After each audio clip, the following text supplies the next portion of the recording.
নমস্কাৰ প্ৰিয় দৰ্শক, মই ইন্দ্ৰাণী আপোনালোক আটাইকে পুনৰ এবাৰ মোৰ পাকঘৰত স্বাগতম জনাইছোঁ। আজি মই এটা ঠাণ্ডাৰ দিনৰ বিশেষ লাড়ুৰ ৰেচিপি লৈ আপোনালোকৰ সন্মুখলৈ আহিছোঁ। এই লাড়ুটো হৈছে গমৰ লাড়ু। বহুবোৰ দৰ্শকে মোক এই লাড়ুটোৰ বাবে ৰিকুৱেষ্ট কৰিছিল আৰু আপোনালোকে মোৰ লাড়ুৰ ৰেচিপিবোৰ সদায় বহুত বেছি ভাল পাই প্ৰশংসা কৰি আহিছে। গতিকে আপোনালোকৰ কাৰণে আজি লৈ আহিছোঁ এই সুস্বাদু গমৰ লাড়ুৰ ৰেচিপিটো। আহক তেনেহ'লে দৰকাৰী সামগ্ৰীখিনি চাই লওঁ আৰু বনোৱা আৰম্ভ কৰোঁ।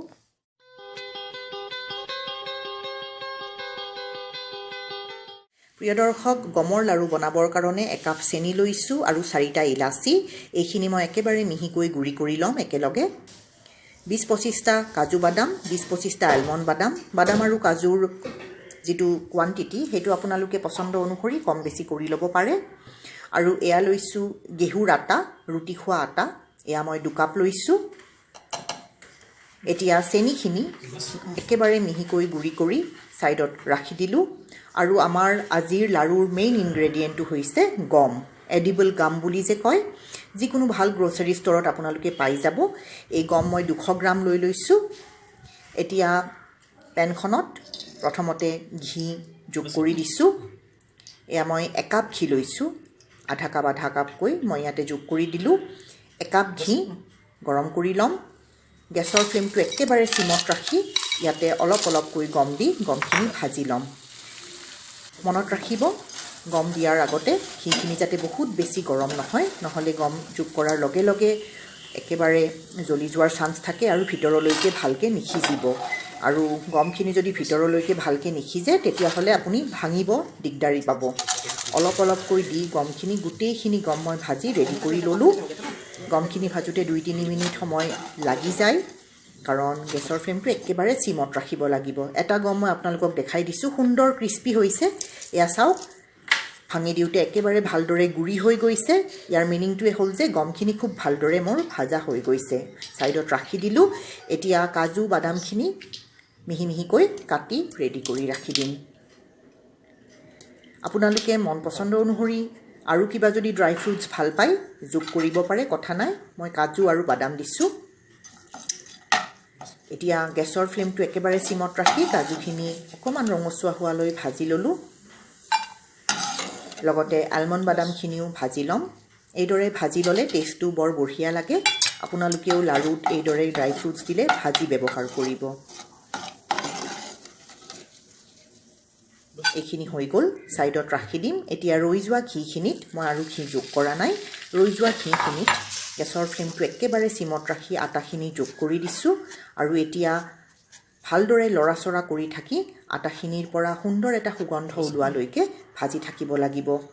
আটাৰ ৰংটো চেঞ্জ হ'ব, অকণমান ৰঙচুৱা হ'ব। এয়া আটাখিনি ভজা হৈ গ'ল। আটাখিনি ভালদৰে ভাজোঁতে মোৰ 25 মিনিট সময় লাগি গৈছে। এতিয়া আটাখিনি বহুত গৰম হৈ আছে, ঠাণ্ডা হ'বৰ কাৰণে এইদৰে কাঁহীখনত থৈ দিছোঁ। অকণমান ঠাণ্ডা হ'বৰ কাৰণে ৰাখি দিলোঁ।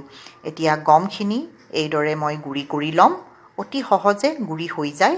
এইদৰে বাতিটোৰে মই গুড়ি কৰি ল'লোঁ। আপোনালোকে যদি বিচাৰে খুন্দুনাত খুন্দি ল'বও পাৰে, নহ'লে বা মিক্সাৰত গ্ৰাইণ্ডিং জাৰত দি পেলাই গ্ৰাইণ্ড কৰি গুড়ি কৰি ল'বও পাৰে, যিটো ভাল পাই কৰি ল'ব। এতিয়া গুড়ি কৰি লোৱা গমখিনি ইয়াতে মই যোগ কৰি দিছোঁ। খুব ভালদৰে গুড়ি হ'ব লাগে গমখিনি, নহ'লে লাড়ুটো খাওঁতে একেবাৰে দাঁতত লাগি ধৰিব। ভালদৰে গুড়ি কৰি ল'ব। এতিয়া ড্ৰাই ফ্ৰুটছখিনিও ইয়াতে ঢালি দিছোঁ আৰু এইখিনি খুব ভালদৰে হাতেৰে মঠি ভালদৰে মিক্স কৰি পেলাম মই। এয়া গমৰ লাড়ু যিমান টেষ্টি লাগে তাতকৈও বহুত বেছি ইয়াৰ হেল্থ বেনিফিটছ আছে। গমৰ লাড়ু খালে বিষ বেদনাৰ পৰাও বহুতখিনি আপোনালোকে ভাল পাব। গুড়ি কৰি লোৱা চেনিখিনিও ইয়াতে যোগ কৰি দিছোঁ। ভালদৰে চেনিখিনিৰ লগত এইখিনি মিলাই দিম। আটাখিনি অকণমান ঠাণ্ডা হোৱাৰ পিছতহে মই ড্ৰাই ফ্ৰুটছ, গম আৰু চেনিখিনি মিলাইছোঁ। গৰমে আপোনালোকে এই লাড়ু বনাব নোৱাৰে। আধা কাপ ঘি মই গৰম কৰি ৰাখি দিছোঁ। আৰু আটাখিনি অকণমান গৰম হৈ থাকিব লাগিব, পিছে একেবাৰে ঠাণ্ডা হৈ যোৱাৰ পিছত লাড়ু বান্ধিব নোৱাৰিব। মই এটা লাড়ু আপোনালোকক বান্ধি দেখাইছোঁ। ঘি অকণমান কম হৈছে, গতিকে আধা কাপ ঘি মই গৰম কৰি ৰাখি দিছোঁ। আৰু এয়া ঘি একেবাৰে গৰম নহয়, অকণমান কুহুমীয়া হৈছে ঘিখিনি। ইয়াতে অলপ ঘি যোগ কৰি গোটেইকেইটা লাড়ু মই বান্ধি পেলাম।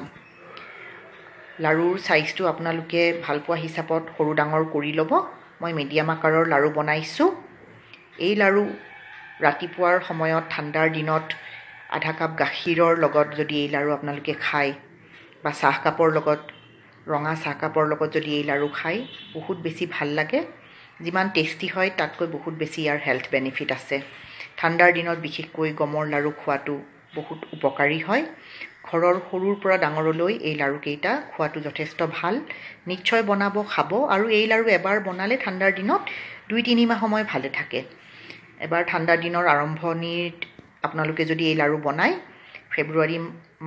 ফেব্ৰুৱাৰী মাহলৈকে এইকেইটা ভালে থাকিব ডিচেম্বৰত যদি আপুনি বনায় বা মাঘ বিহুৰ সময়ত যদি বনায় নিশ্চয় বনাব গোটেই কেইটা লাৰু বনাই মই ৰেডি কৰি পেলালোঁ একেবাৰে কম ঘিতে হৈছে প্ৰথমতে মই যে 1 কাপ ঘি দিছিলোঁ তাৰে পিছত আধা কাপ ঘি গৰম কৰি লৈ দিলোঁ মই 1.5 কাপ ঘিতে সুন্দৰভাৱে লাৰুকেইটা বনাই মই ৰেডি কৰি পেলালোঁ এয়া চাওক এই লাৰুকেইটা আপোনালোকে এতিয়া অকমান কোমল হৈ আছে গৰম হৈ আছে ঠাণ্ডা হৈ যাব 1-1.5 ঘণ্টা সময় এইদৰে খোলাকে ৰাখি দিব তাৰে পিছত যিকোনো এয়াৰ টাইট কণ্টেইনাৰত ভৰাই ইয়াক ষ্ট'ৰ কৰিব আৰামছে 2-3 মাহ খাই থাকিব পাৰিব প্ৰিয় দৰ্শক আশা ৰাখিছোঁ আজিৰ ৰেচিপিটো চাই অতি সোনকালে আপোনালোকে এই গমৰ লাৰু বনাই খাব খাই কেনেকুৱা পালে কমেণ্ট এটা কৰি জানিবলৈ মোক নিশ্চয় দিব ৰেচিপিটো ভাল পাইছে যদি লাইক আৰু শ্বেয়াৰ কৰিবলৈ নাপাহৰে যেন আজি সময় উলিয়াই আপোনালোকে মোৰ এই ৰেচিপিটো চালে বহুত ধন্যবাদ পুনৰ লগ পাম অতি সোনকালে আৰু এটা নতুন সুস্বাদু ৰেচিপিৰ সৈতে ধন্যবাদ